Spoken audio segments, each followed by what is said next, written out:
بسم الله الرحمن الرحيم. السلام عليكم ورحمة الله وبركاته. دمان أصحاب قيمة بدن isku soo noqod wanaagsan.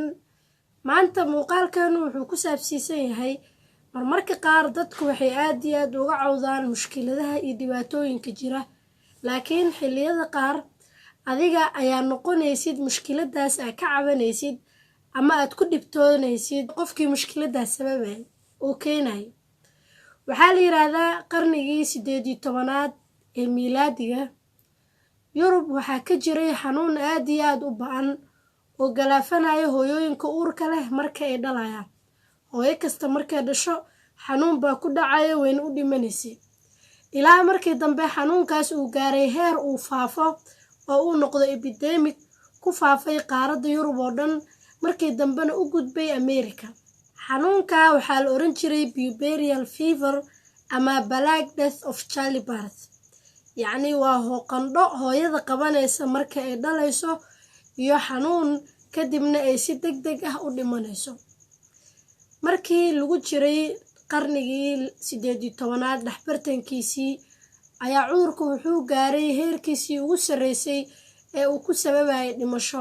waxaa la yiraahdaa markii hore hooyooyinka dhimanaya waxay ahaayeen 25 ilaa 30%, laakiin waxay gaartay heer 70% ay gaaraan hooyooyinka u dhintay cudurkaas la yiraahdo puerperal fever ama black death of childbirth.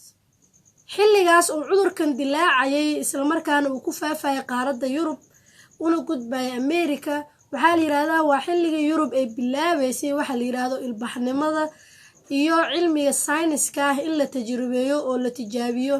saa darteed dhaqaatiir badan ayaa isweydiisay sababta hooyooyinkan ay u dhimanayaan. waxay bilaabeen marka inay baaritaan qaadaan, inay baaraan hooyooyinkii dhintay xubnahoodii, inay cad ka qaadaan wax la yiraahdo autopsy, kadibna ay ogaadaan bal sababka ka dambeeya dhimashadan tirada badan ee soo wajahday hooyooyinka dhalaya. dhaqaatiirtii xilligaa joogtay waxaa ka mid ahaa dhakhtar u dhashay waddanka Hungary, markaasna ay ka jirtay imbaraatoriyad ama boqortooyo. dhakhtarkaasi waxaa la oran jiray Ignaz Philipp Semmelweis. dhakhtarkaas wuxuu isku dayay naftirkiisa inuu dhinac ka ogaado sababta keenaysa dhimashadan tirada badan ee hooyooyinka. wuxuu ogaaday in hooyooyinka ku dhasha guryaha iyo xaafadaha ay ka dhimasho yar yihiin hooyooyinka ku dhasha isbitaalada. sidaa darteed markii ugu horeysay dhakhtar Ignaz Philipp Semmelweis wuxuu dareemay in uu xiriir ka dhaxeeyo isbitaalka iyo cudurkan ee hooyooyinku u dhimanayaan. wuxuu isku dayay marka inuu research badan iyo baaritaan tiro badan uu sameeyo. muddo markuu waday baaritaankii ayuu dareemay in dhakhaatiirta iyo midwiferska ama umulisooyinka hooyooyinkan dhalinaya iyo cudurka hooyooyinka ku dhacaya uu xiriir ka dhaxeeyo.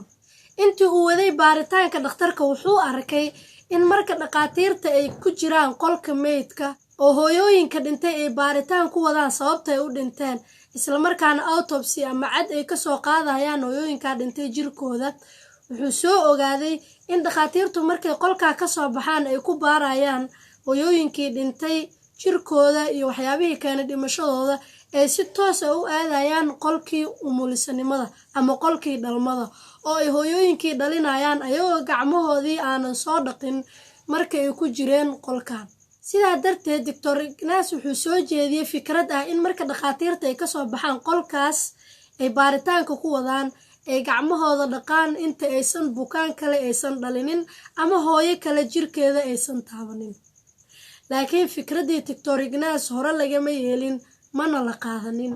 muddo kadib maalin maalmaha ka mid ah dhakhaatiirtii waday baaritaanka oo ku waday hooyooyinka dhintay cadkii laga soo qaaday ee la ogaanaya sababtii ay u dhinteen ayaa wuxuu isku qalay sakiintii ama scalpelka waxa la yiraahdo ee uu ku qalayay mididii uu ku qalqalayay xubnahaas uu baarayay. ka dambe dhakhtarkii wuxuu develop garay ama uu isku arkay ama lagu arkay calaamadihii lagu arkayay hooyooyinka dhalaya ee xanuunka puerperal fever la yiraahdo ama black death of childbirth u dhimanayay.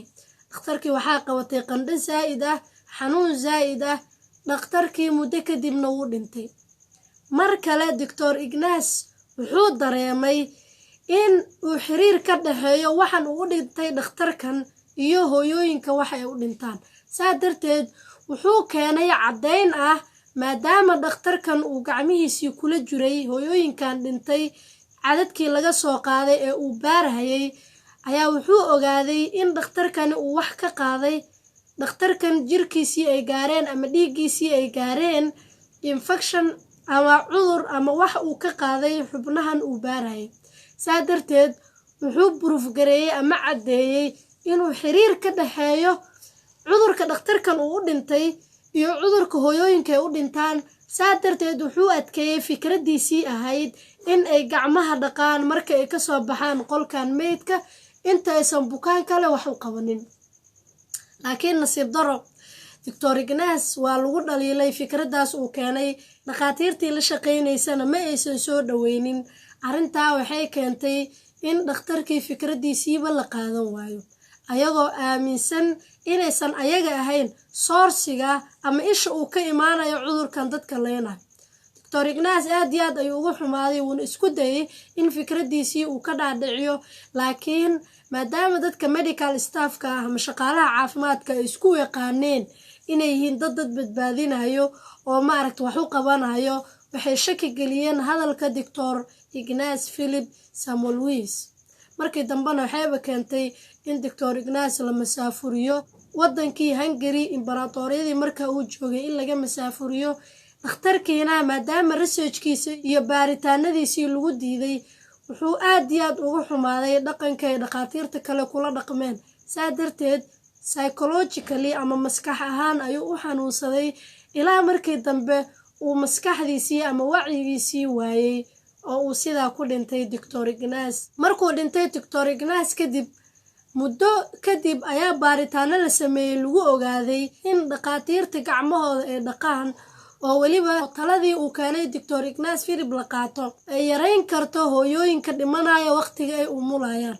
saa darteed waxaa lagu dhaqmay fikradii iyo aragtidii uu keenay Dr. Ignace Philip Samuel sanado kadib markii uu dhintay, taasoo keentay inay 70% hoos u dhacdo hooyooyinkii u dhimanayay infectionka ama sepsiska ay ka qaadeen dhakhaatiirta umulinaysa iyo dadkii umulisooyinka ahaa ee umulinayay.